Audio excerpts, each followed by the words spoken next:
What an absolute circus we've landed in, mate. While Donald Trump struts around as the so-called 47th President of the United States, writing flowery posts about how Charlie Kirk was great and legendary after the bloke got shot dead in Utah, here in Australia, our Prime Minister Anthony Albanese is quieter than a possum in headlights when it comes to the subject of death itself. Not just Charlie Kirk's death, but the broader conversation about mortality, violence, and what role leadership should play in steering society through it. And let me tell you, this silence, this calculated muteness, is driving people nuts. Because if you're the leader of a country, you don't get to duck the heavy stuff forever. People expect answers, and when they don't get them, they start making up their own, and those theories, as we've seen, can go off the rails quicker than a dodgy train line in the outback. Before we tear apart this Albanese ghost act, where he stays dead silent while Trump cries out and Susan lays circles for the kill, smack that like button like it just doubled your rent overnight. Subscribe if you're sick of weak leaders hiding from the truth. And grab the "Can I vote for a kangaroo" shirt, links in the description. And here's the kicker. The world is literally watching leaders react to death in real time. Trump hops on Truth Social within minutes of Kirk being shot, typing in all caps like a teenager, "Pray for Charlie," and then not even 2 hours later declaring the man dead with a post that read more like a eulogy than a press release. Say what you will about Trump, and let's be honest, there's plenty to say, but he knows the power of performance. He doesn't hesitate. Albanese, on the other hand, when death strikes close to home or rattles the global stage, says nothing. Radio silence. And Aussies are left scratching their heads. Is this bloke so terrified of controversy, or is he just allergic to telling it straight? Now imagine this. An American conservative commentator, Charlie Kirk, speaking to a crowd of uni students about Trump, about MAGA, about all the things that wind people up, and bang, he's shot in the neck. Collapses in front of hundreds. Dies later in hospital. The FBI swarms the scene, Trump turns it into theater, and J.D. Vance, the vice president, is tweeting prayers like it's the bloody Hunger Games. Meanwhile, our own PM is nowhere to be found on the issue of violence, death, or even what role Australia should play in addressing this growing chaos across democracies. It's not just silence, it's an avoidance that feels almost deliberate. Like Albanese doesn't want to be cornered into admitting what his actual stance is on mortality, state violence, or political assassinations. Here's where it gets spicy. Because the question isn't just why Albo's quiet, it's what he should be doing about it. Death is not a footnote, mate, it's the most universal human experience. Leaders who understand that, who actually address it, win trust. Leaders who skirt around it look weak. And what's worse than looking weak? Looking indifferent. If Anthony Albanese can't open his mouth about death, whether it's the death of Australians overseas, deaths in custody, deaths from violence, or even just responding to high-profile international assassinations, then what message is he sending? That death isn't worth his time? That it's too messy? That silence is somehow safer? Safe from what? Criticism? You see, Australians aren't daft. We can handle a bit of honesty. We'd respect it if Albo got up and said, "Death is confronting, it rattles me, but here's what I believe." Even if people disagreed, at least they'd know where he stood. But instead, what we're getting is the kind of silence that breeds conspiracy theories. And in today's media landscape, where YouTubers, TikTokers, and podcasters are shaping narratives faster than Parliament can schedule question time, silence is dangerous. Because the void doesn't stay empty for long, it gets filled by wild takes, paranoia, and outrage, which spreads like wildfire. And all of it traces back to one bloke's refusal to just say what he thinks. Now, to make it even more controversial, let's throw this question on the table. Is Albanese's silence on death actually a political strategy? Think about it. Every word a leader says about death is a loaded gun. It can be used against them forever. Trump can afford to be reckless. His whole brand is chaos. Albanese's brand, on the other hand, is careful, calculated, managerial. He doesn't do theatrics, he doesn't do raw emotion, and he sure as hell doesn't do death. But here's the problem. When the rest of the world is on fire, literally and metaphorically, that caution doesn't look strong, it looks cowardly. And in politics, perception is everything. And I'll tell you what really stings. Right now, we've got Susan Ley, the new Liberal Party leader and the first woman to hold that role, chomping at the bit. She's ready to paint Albo as a weakling, a fence-sitter, a bloke too gutless to speak up when things get tough. You don't think she's watching this silence and sharpening her knives? Of course she is. Because in the blood sport of Australian politics, every silence is a weapon for your enemies. Albanese thinks he's avoiding controversy, but really, he's handing ammunition to his opposition on a silver platter. And let's be brutally honest here. Australians are sick of poly-speak. They're sick of rehearsed lines and vague half-promises. They want rawness, even if it's messy. Trump, for all his faults, and there are plenty, gives people rawness. They see him speak about death with conviction, whether it's genuine or a performance, and they believe he cares. Albo, on the other hand, stays mute and makes himself look like a ghost in the room. And in politics, being a ghost is worse than being hated.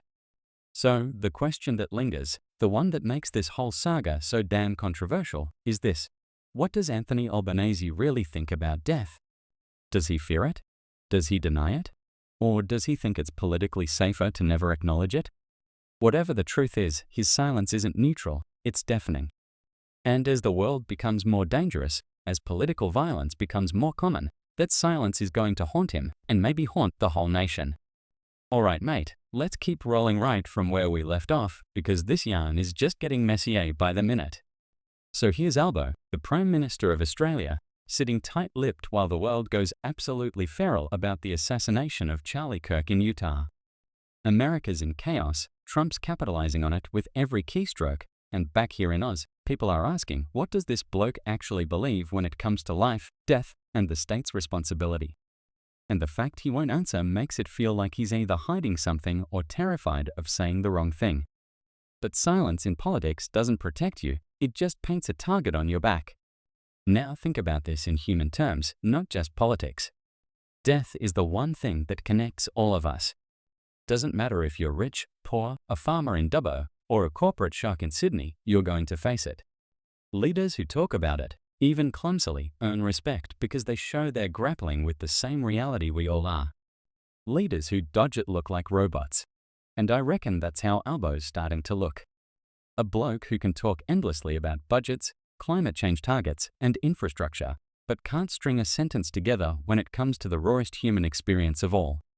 That disconnect makes him look less like a leader and more like a bureaucrat hiding behind briefing papers. And here's where the controversy ramps up, because Australians don't just want a leader who's good at running numbers and ticking boxes. We want someone who can look us in the eye and talk about life and death as if they've thought deeply about it. And the truth is, Albanese has lived through death. He's spoken in the past about losing his mum when he was young, about how it shaped him.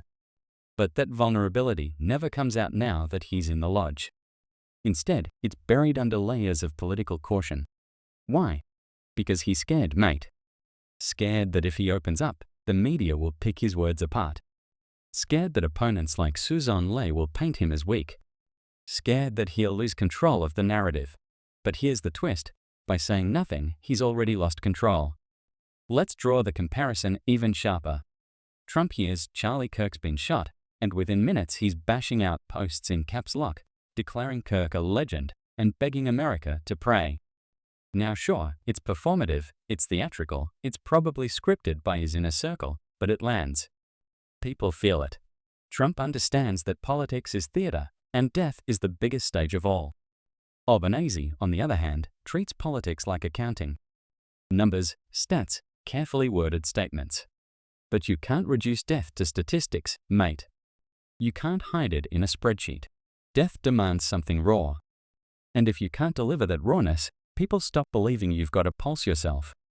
And while we're on the subject, let's talk about the absolute powder keg that America's political climate has become. A bloke like Charlie Kirk can't even give a speech without ending up dead on the floor, shot from hundreds of meters away. That's not just a tragedy, it's a signal. A signal that political violence isn't an exception anymore, it's part of the game. And while Americans are grappling with it openly, what's happening here? Nothing. No conversation. No leadership. Just Albanese, silent, as if pretending that if he doesn't mention it, the problem doesn't exist. But Australians aren't stupid. We can see what's happening across the Pacific, and we're wondering, how long before this kind of violence crosses into our politics? That's the question Albo should be answering. How do we protect democracy from the same poison tearing America apart? How do we ensure Australian politics doesn't devolve into bullets instead of ballots? But instead of answering, he's mute. And silence in this case isn't just cowardly, it's reckless. Because it leaves Australians vulnerable to extremism, vulnerable to political violence, and vulnerable to the idea that their leader doesn't have the courage to confront the harsh realities of our time. Now here's where Susan Ley enters like a hawk circling prey. She's already making history as the first female leader of the opposition and first woman to lead the Liberal Party. That's no small feat. And you can bet your last dollar she's watching every move Albanese makes or doesn't make. His silence on death is her golden ticket. All she has to do is frame herself as the leader unafraid to speak about the tough stuff, unafraid to acknowledge the reality of death, and suddenly Albo looks like a coward in comparison. She doesn't even need to have the perfect answer, she just needs to show she's willing to tackle the subject. And in politics, perception is everything. And let's not forget the Aussie public. We're not delicate flowers. We can handle hard conversations. When leaders talk openly about things like death, grief, and violence, Aussies don't turn away, we lean in. We want honesty, we want guts. And when we don't get it, we turn cynical. That's the danger for Albanese. Every day he stays silent, more Aussies start to think, maybe this bloke doesn't have the ticker. Maybe he's just another politician too scared of rocking the boat. And once that idea sticks, it's bloody hard to shake. But here's the real kicker, the bit that makes this whole story explosive. Silence isn't neutral, it's political. By refusing to talk about death, Albanese is making a choice. A choice to avoid controversy, a choice to protect his own image, a choice to gamble that Australians won't notice. But we do notice. And when the leader of a nation avoids talking about something as universal and inevitable as death, it doesn't just look weak, it looks dishonest. Like he's hiding something. And in the world of politics, nothing breeds suspicion faster than dishonesty. And you want controversy? Here it is. Maybe Albanese isn't silent because he's cautious. Maybe he's silent because he doesn't actually know what he believes. Think about that. A prime minister, the leader of a nation, unable to articulate his stance on death because deep down he hasn't got one. That's a terrifying thought, isn't it? Because if you don't know what you believe about death, how can you lead people through crises where death is everywhere, pandemics, wars, natural disasters? Silence in those moments isn't just weak, it's catastrophic. And don't think for a second Australians won't punish him for it. Look back at history. Prime ministers who've avoided tough conversations get chewed up and spat out by the public. Remember Julia Gillard with the carbon tax backflip? Remember Scott Morrison's Hawaii holiday during the bushfires? When leaders avoid the raw truth, Aussies don't forgive and forget. They rage. And Albanese's silence on death is shaping up to be his Hawaii moment. Here's where I'll leave you for now. We're staring at a prime minister who's decided silence is safer than honesty, even when the world is begging for clarity. A bloke who thinks he can dodge the subject of death without consequence, even as violence and political assassinations make headlines across the globe. And while Trump plays the grieving showman and Susan Ley positions herself as fearless, Albo risks being remembered as the ghost, there, but not really present. And in politics, ghosts don't last long. Right, let's pick it up where we left off, because this is where the cracks in Albanese's leadership really start to show. We've already painted the picture of him as a ghost, hovering in the room but refusing to speak when it matters most. And while that silence might feel like the safe option to him, to everyday Aussies it's starting to stink like weakness. We can see Trump roaring from the White House about Charlie Kirk's death, Susan Ley circling like a shark smelling blood, and Albanese just quiet, too quiet. And in politics, silence is rarely golden. More often than not, it's fatal. Because here's the brutal truth. Politics isn't about managing spreadsheets. It's about confronting the human condition in all its ugliness. Death is part of that. Violence is part of that. Hell, even grief is part of that. Leaders who can look us in the eye and talk about those realities, even if it's messy, get remembered. Leaders who duck it fade into obscurity. And right now, Albanese is choosing obscurity. He's banking on Australians not noticing. But we notice, mate. We bloody notice. And the more he avoids it, the louder people whisper about what he really believes. And that's the dangerous bit, because when people don't know what you believe, they'll make it up for you. Conspiracy theories thrive in silence. Already, whispers are spreading online that maybe Albanese's silence is deliberate. Maybe he doesn't want to upset certain international allies. Maybe he doesn't want to get dragged into debates about gun violence in America. Maybe he doesn't want to talk about deaths in custody at home. And while none of that's been proven, the fact that people are speculating at all shows how dangerous silence is. In politics, perception is reality, and the perception is that Albo's too scared to tell us the truth. Now, let's pull this into focus. Imagine if Albanese fronted up tomorrow and actually spoke from the heart. Imagine him saying, "Death terrifies me. I lost my mum young, and it shaped me forever. But here's what I believe. Leadership means confronting mortality, violence, and tragedy head-on." Can you imagine the reaction? People would be floored. They'd respect him, even if they didn't agree with him. That's the thing about raw honesty, it cuts through. And yet he won't do it. He's clinging to caution like a life raft, not realizing it's dragging him out to sea. Meanwhile, Suzanne Ley is gearing up to paint herself as the fearless alternative. She's the first woman to lead the Liberal Party, and she's already rewriting her image as the one who'll say what Albo won't. And don't underestimate the power of that. Australians are hungry for someone who looks like they've got a spine. Even if Ley doesn't have all the answers, her willingness to speak will be enough to make Albanese look like he's got nothing in the tank. And in politics, looking empty is the kiss of death. But here's where the controversy really kicks in. Some say Albanese's silence isn't just about fear, it's about control. That, by avoiding talk of death, he keeps the spotlight away from uncomfortable truths. Like the fact that political violence isn't just America's problem, it could very easily become ours. Or the fact that Australia's own history is littered with deaths the government would rather not talk about, from Indigenous deaths in custody to the treatment of veterans. If he starts talking about death, he opens a can of worms that could swallow his government whole. And maybe that's the real reason he's mute. Maybe it's not fear of weakness, but fear of exposure. And that's why this silence matters so much. It's not just about one politician refusing to comment on one tragedy overseas. It's about a leader avoiding the single most universal human experience because he's scared of what it'll expose. And that avoidance doesn't just weaken him, it weakens the nation. Because a leader who can't talk about death can't lead us through life's darkest moments. And if Charlie Kirk's assassination shows us anything, it's that dark moments are coming whether we like it or not. So where does that leave us? It leaves us with a Prime Minister who's choosing silence over honesty, image over rawness, caution over courage. It leaves us with an opposition leader who's ready to pounce on that silence and turn it into a weapon. And it leaves us, the Australian people, stuck in the middle, wondering if the bloke we voted for actually has the guts to lead us through the storms ahead. Because storms are coming, mate, you don't need to be a genius to see that. The world's on edge. Democracies are crumbling. Political violence is spreading. And in times like these, silence isn't just weak, it's bloody dangerous. And that's why I'm saying it plain. Anthony Albanese's refusal to talk about death could be the thing that brings him down.